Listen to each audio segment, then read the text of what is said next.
Hace unos días el gobierno anunció una inversión en Paysandú de 4.000 millones de dólares para una planta de hidrógeno verde y energías renovables. Se estima que en la mayor etapa de productividad estaría empleando a casi 3.000 personas. Desde hace mucho tiempo que se viene hablando aquí en Uruguay de hidrógeno verde y cabe preguntarse en qué condiciones está nuestro país. ¿Está preparado para una iniciativa de estas características? ¿Cuenta con los recursos humanos? De todo eso estaremos hablando esta noche. Bienvenidas, bienvenidos a Así Comienza el Lado B. En este cambio energético, en esta transformación energética que está viviendo el mundo, Uruguay ha hecho los deberes. Paysandú tiene instalaciones de primer nivel, quizá ociosas o no del todo utilizadas, y estamos en estos días ya adjudicados, me pueden corregir, en un proceso donde se presentaron mucha gente a interesarse, más de 50 empresas, corríjame, me pueden corregir. Bueno, más de 50 empresas, hubo un proceso de selección, quedaron 4 y se ha hecho ya finalmente una selección en una inversión, Nicolás, que a veces uno cuando empieza a hablar de millones de dólares cuesta entender de qué se trata. Es en el entorno de 2.000 millones de dólares que se va a invertir en una fábrica, en una industria de hidrógeno verde. Eso que tantas veces estamos escuchando de hidrógeno verde, que parece una entelequia. Bueno, aquí en Uruguay y aquí en Paysandú nos vamos a beneficiar con esa inversión. Estamos haciendo todo lo posible, obviamente coordinando con el Ministerio de Ambiente, que va a tener la autorización ambiental correspondiente, que es muy importante, pero para seguir esos procesos, para que el año que viene, en algún momento del año que viene, se empiece la obra. Y de varios temas estaremos hablando esta noche en vivo, aquí en Lado B, en la pantalla de TV Ciudad, con el doctor Ramón Méndez, entre otras cosas, exdirector nacional de Energía. Ramón, es un gusto recibirte en Lado B. Bienvenido, ¿cómo andás? Qué bueno, el gusto es mío estar aquí. Bueno, es un gustazo tenerte por acá. Vos venís hablando de este tema desde hace mucho tiempo, Sí. Además, sos un especialista, has recorrido el mundo también investigando, asesorando. Y por eso recurrimos también a vos para conversar de este y otros temas. Bueno. Pensaba, ¿no? El hidrógeno verde está en todos lados, está presente en todos lados, pero Además, concretamente, ¿de qué hablamos cuando hablamos de hidrógeno verde? Bueno, hablamos de una parte de lo que tiene que ver con la lucha contra el cambio climático. Es decir, cada vez más el convencimiento es absoluto a nivel mundial. Ahí se han creado paneles científicos para tratar de verificar eso y hoy en día Naciones Unidas y los países y gobiernos y el sistema científico, etcétera, estamos todos convencidos de que el cambio climático es un drama importante que tenemos que enfrentar en este siglo XXI. El Papa dijo que era un desafío de civilización, el secretario general de Naciones Unidas dijo que es el gran desafío para la humanidad del siglo XXI.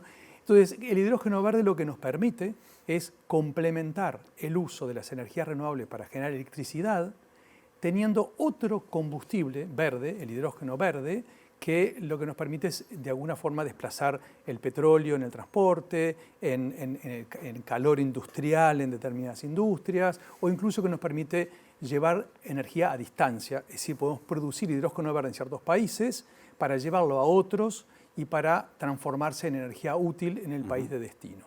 Entonces, el mundo de este siglo XXI va a tener, el hidrógeno verde va a ser de alguna forma como una nueva electricidad, como una nueva forma de apropiarnos de los recursos de la naturaleza de una forma, ahora sí, a diferencia de los combustibles fósiles, del petróleo, del carbón, del gas natural, de una forma sostenible. Claro. ¿Y de qué manera lo hacemos? Simplemente lo que hacemos es tomamos agua, la molécula de agua es el H2O, aquel que nos enseñan en el liceo, la molécula de agua la partimos en oxígeno por un lado e hidrógeno por el otro, y para la energía que precisamos para partir la molécula de agua la obtenemos con energías renovables, es decir, con energía eólica o energía solar. Entonces, utilizando parques eólicos, parques solares y agua, rompemos la molécula de agua, obtenemos hidrógeno, y a partir de ahí, del hidrógeno, tenemos toda una cadena, así como tenemos una cadena con el petróleo, tenemos una cadena que nos permite fabricar fertilizantes, que nos permite fabricar combustibles de avión o combustibles de barco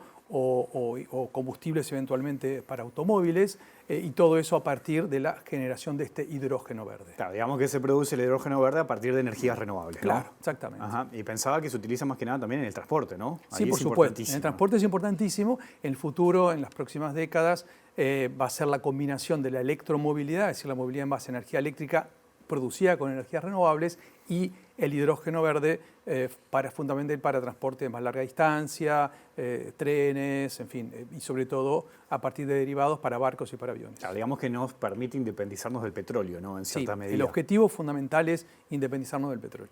Ahora, ¿con qué recursos cuenta Uruguay para producir precisamente hidrógeno verde? Bueno, con los recursos más importantes. Algunos que tienen que ver con recursos naturales, como buen viento, buen sol, buena agua.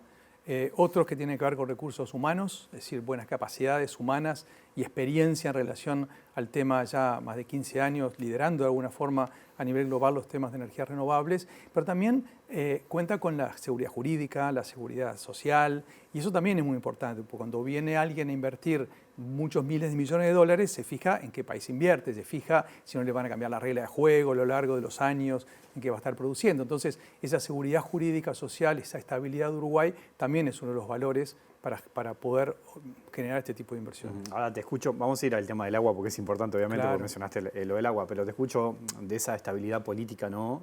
Que brinda el Uruguay, que permite atraer inversiones, y pensaba que hay otros países que cuentan con recursos fantásticos, pienso en los vientos de la Patagonia, Claro. en Argentina, Sí. pero quizás la inestabilidad política lleva a que quizás no se mire ahí, puedan venir para el Uruguay también, Absolutamente, ¿no? como sucedió con la transformación energética a nivel de la que ya hizo Uruguay. Es decir, al mismo tiempo otros países intentaban atraer también inversiones y se dieron de una forma completamente diferente. Y la seguridad jurídica que ofrecen los países para este tipo de inversiones a largo plazo es muchas veces la carta que hace la diferencia. Ahora, pensaba, ¿no? Esto es más allá, creo que no sé si corresponde hablar de proyecto, porque esto estamos hablando a largo plazo, ¿no? Claro. Estamos hablando sí de políticas de Estado, Sí. algo de lo que se habla siempre, Claro. pocas veces se logra llegar a ese punto. Estamos hablando de una inversión a muchos años, ¿no? Que perfectamente puede cambiar la realidad del país. Y cuando digo realidad, hablo desde el punto de vista económico, ni que hablar desde el punto de vista político y de posicionar a Uruguay a partir de la producción, claro, geopolíticamente, de otra manera completamente distinto. Claro. ¿Se toma dimensión de esto? ¿Considerás que tenemos en claro esto realmente? Yo creo que no. A ver, en primer lugar, efectivamente, esto es una decisión país, no debería ser una decisión de un gobierno, eso en primer lugar. Por ejemplo, cuando hicimos la política energética, por allá para el año 2010, generamos una política de Estado. Discutimos extensamente los 4 partidos que en ese momento estábamos en el Parlamento y llegamos a un acuerdo que se transformó en la política energética a largo plazo que permitió los cambios que tuvimos. No es lo que está sucediendo ahora. Estamos viviendo una forma de hacer política muy diferente de la que había hace unos años. Entonces esto claramente es una decisión del gobierno, que tiene toda la legitimidad para hacerlo, pero solamente es una decisión del gobierno, no hubo un espacio de participación, de discusión amplio, y sobre todo es importante porque no se trata aquí simplemente de hacer un proyecto, atraer una inversión, sino se trata justamente de discutir a ver si este es el rumbo productivo de generación de riqueza económica que queremos para el país para las próximas décadas, porque de eso se trata. O sea, es una oportunidad que queremos tomar para insertarnos en el mundo desde un lugar diferente, produciendo algo que hoy en día no se produce, pero que tenemos fuertes capacidades y potencialidades nosotros para hacerlo. Eso es una discusión que no la veo que se esté dando, o por lo menos no con la profundidad que debería darse por la importancia del tema. ¿No lo notaste? Por ejemplo, ahí veíamos en el TVIS para ver la conferencia de la calle Pou del presidente anunciando precisamente este proyecto en Paysandú, millonario, ¿no? Que le puede dar trabajo a miles de personas, a miles de compatriotas. ¿Vos no notás que está eso de la política de Estado detrás de este anuncio? No, yo lo noto, evidentemente, si yo fuera el presidente, estaría muy contento de esto, naturalmente, o sea, me parece totalmente razonable esto que está pasando.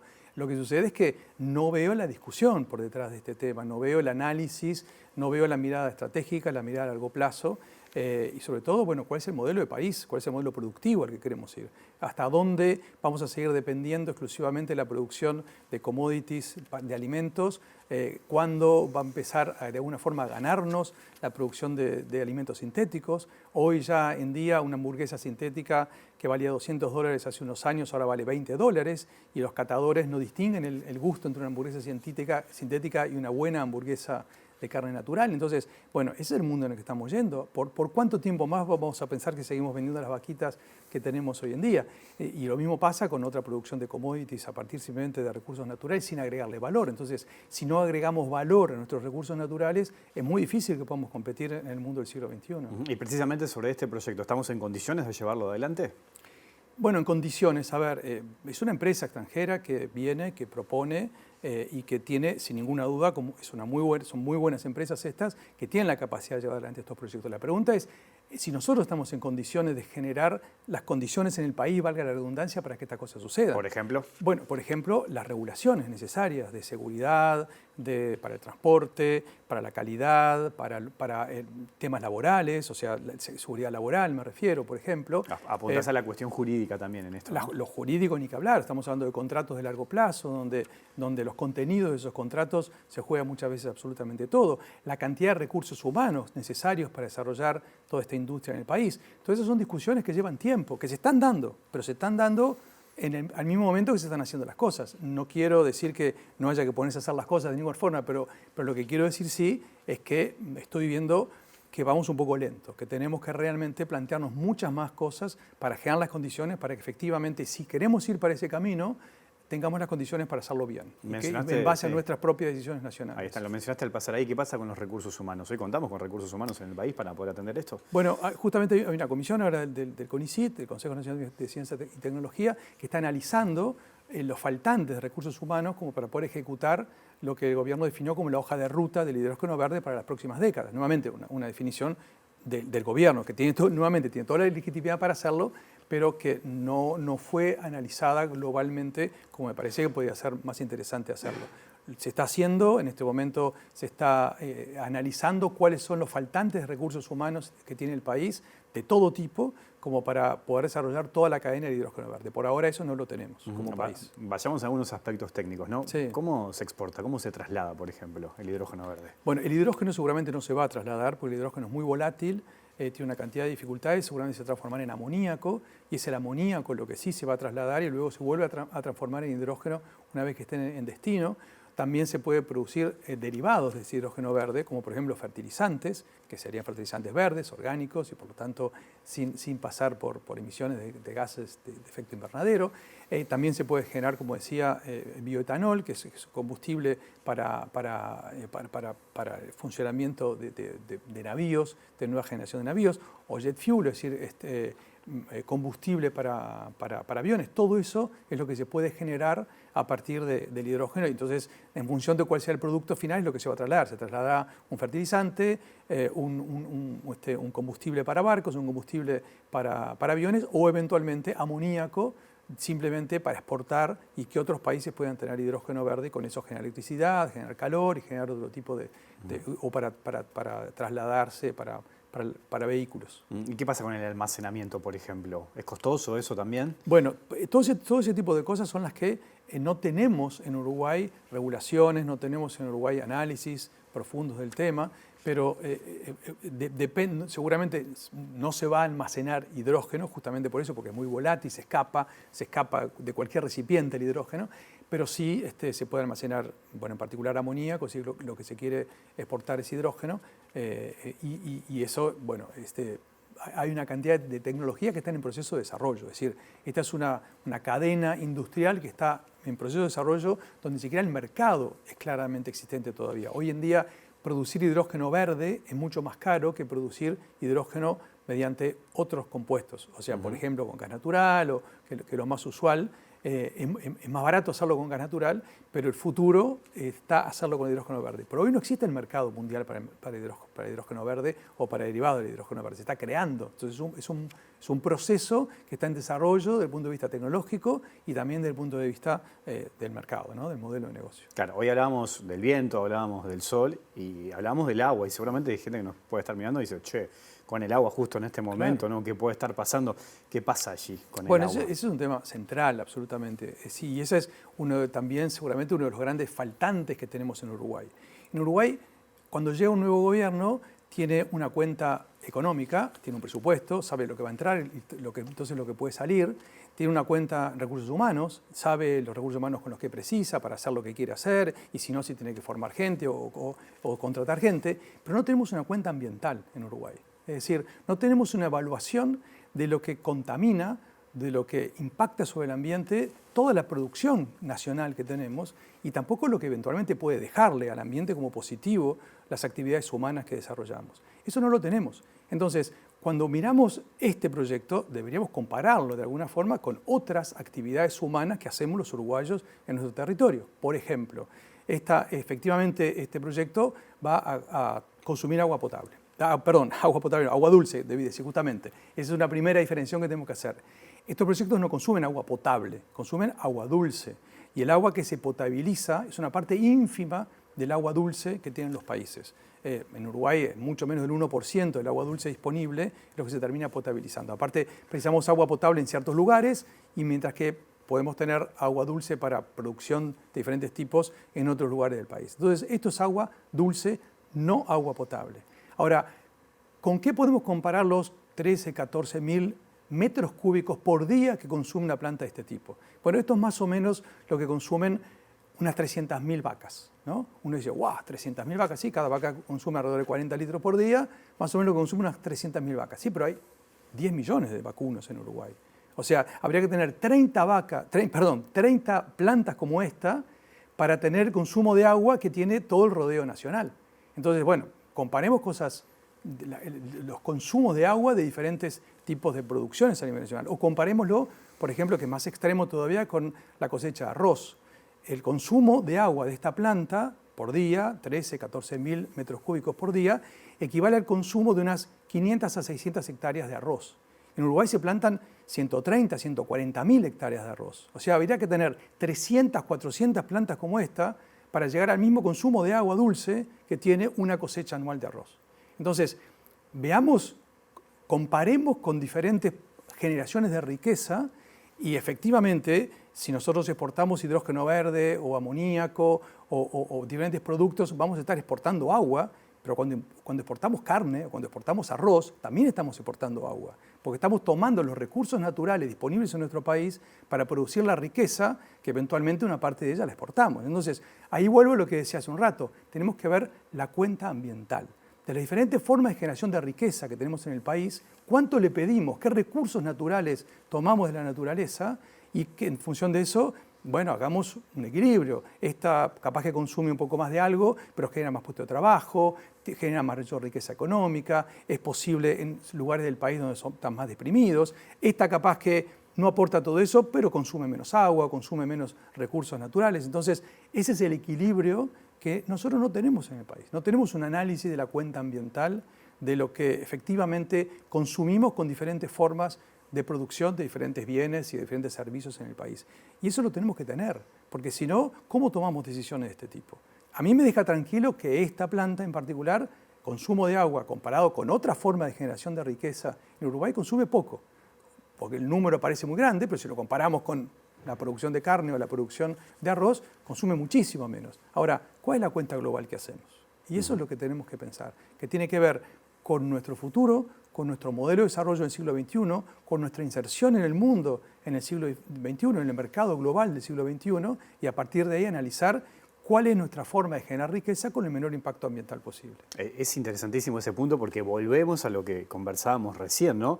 A replantearnos cuál será el Uruguay del futuro. Totalmente. Hasta cambiar sus modelos de producción, Claro. su inserción en el mundo, la política exterior, por ejemplo, ¿no? La política exterior. ¿Qué tipo de Uruguay vamos a hacer en el futuro? Y a partir de ahí ver con quién negociamos. Hoy estamos hablando mucho de los TLC con distintos destinos. Claro. Pero esto te cambia también el escenario mundial para el Uruguay. Claro. Que perfectamente puede ser mirado de otra manera. Y además no vamos a seguir vendiendo commodities. Es decir, vender commodities es vender lo mismo que venden otros. Un commodity, por definición, se produce acá en la China, exactamente lo mismo.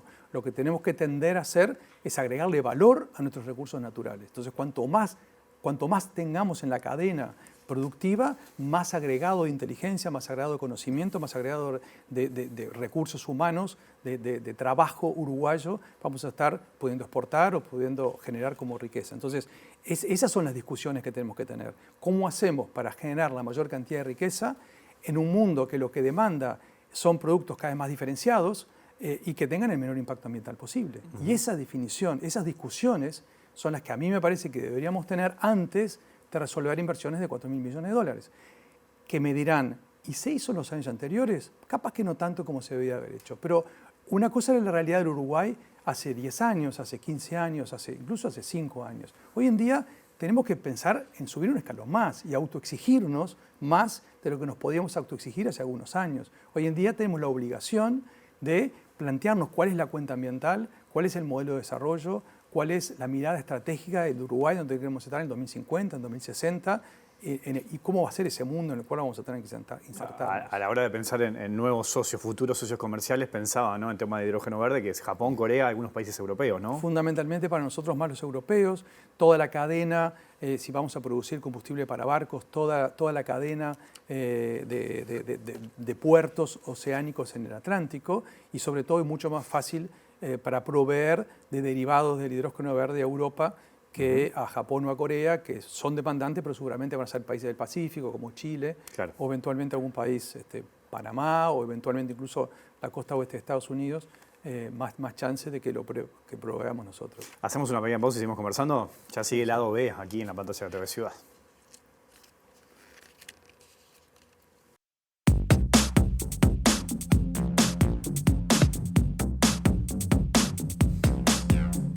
Seguimos en vivo aquí en Lado B, en la pantalla de TV Ciudad, conversando con el doctor Ramón Méndez. Pensaba también que Uruguay es reconocido a nivel internacional a propósito de la transformación energética. Y hoy que hablamos de los acuerdos políticos, ¿no?, a partir de esto del hidrógeno verde. Sí. Y estamos en medio de una crisis también por el agua potable, una sequía importante. No estamos hablando de problemas de electricidad, por ejemplo. No. Y es un poco todo esto que veníamos conversando, ¿no? ¿Cómo estás viendo esta situación? Bueno, absolutamente. O sea, hace 15 años sí teníamos un problema parecido.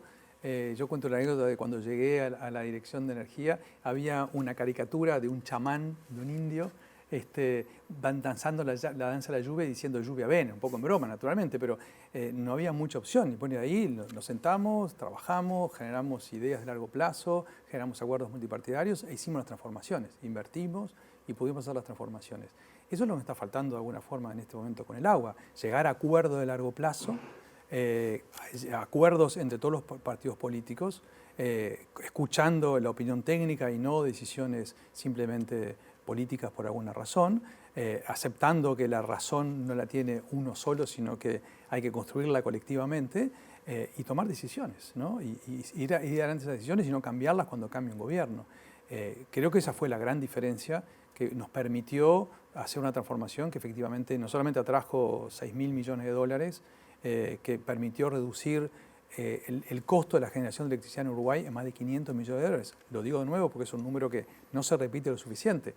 En Uruguay, generar la electricidad que consumíamos todos los años salía cerca de 1.100, 1.200 millones de dólares por año y hoy sale 600. O sea, tuvimos una reducción, una ganancia en eficiencia extraordinaria debido a la introducción de energías renovables todos los años. Además del cambio ambiental, además de la generación de 50.000 puestos de trabajo en el pico del momento de la transformación. Todo eso lo logramos porque tuvimos una mirada estratégica, porque nos posicionamos en cuál era el siglo XXI en el cual se iba a tener que insertar Uruguay y porque tomamos las decisiones a partir de los acuerdos correctas y eso permitió efectivamente atraer inversiones y sobre todo que las cosas ocurrieran, ¿no? Y eso es lo que en este momento deberíamos poder hacer en otras áreas, en particular claramente en el tema del agua, claramente, el agua potable. Justamente, si en la mayoría de los países del mundo lo que utilizamos de agua dulce para potabilizar es relativamente poco, en Uruguay con la abundancia de agua dulce que tenemos, que no tengamos agua para potabilizar es realmente porque estamos haciendo las cosas muy mal, porque si no, no podríamos estar llegando a esta situación. Y esa es la definición que tenemos que tomar en este momento. Creo que nos confiamos de alguna forma en que siempre se resolvía, pero bueno, se llegó al proyecto que se podrá cuestionar o no, pero había un proyecto que se había estado pensando y discutiendo con los técnicos durante varios años, se dejaron todas las condiciones para poder hacerse y se interrumpió. Y bueno, esto de porque llega otro gobierno, se cree que el que hizo el anterior estaba todo mal y empezar todo de nuevo, nos hace mucho daño eso, mucho daño como país realmente. Tenemos que mirar estratégicamente y llegar y construir acuerdos. En el cierre, ¿no? Pensaba que hay un compromiso a nivel mundial del 2050 a sacarnos el petróleo de encima, ¿no? El petróleo, el carbón y el gas natural. Exactamente. Y lo que se llama descarbonizar nuestra economía. Ahí está. Precisamente, y eso también tiene algunas repercusiones a nivel comercial, o puede llegar a tener a futuro nomás. Totalmente. En el futuro, los países que importan productos van a mirar cuál es la huella de carbono de ese producto que importan, es decir, cuántos gases de efecto invernadero emitió el país que generó ese producto para poder poder fabricarlo y para poder exportarlo.